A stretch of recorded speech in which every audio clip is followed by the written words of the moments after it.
إن الأفكار لها أجنحة تطير بها، ولا تستطيع أن تمنعها أسوار السجون، لأن الفكرة لغة كونية تتنقل من غير جواز سفر.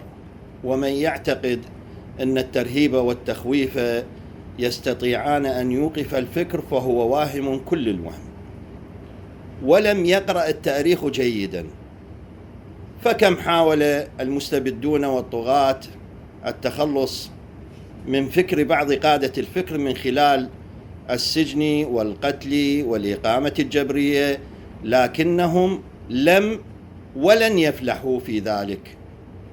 وهنا أخاطب جميع حكام العالم وأنصحهم بعدم معاداة الفكر والمفكرين، وفسح المجال للأفكار أن تتدافع وتتنافس فيما بينها، ليختار بني البشر ما يشاءون من الأفكار كخارطة طريق حياتية تملأ وجدانهم وتنير عقولهم.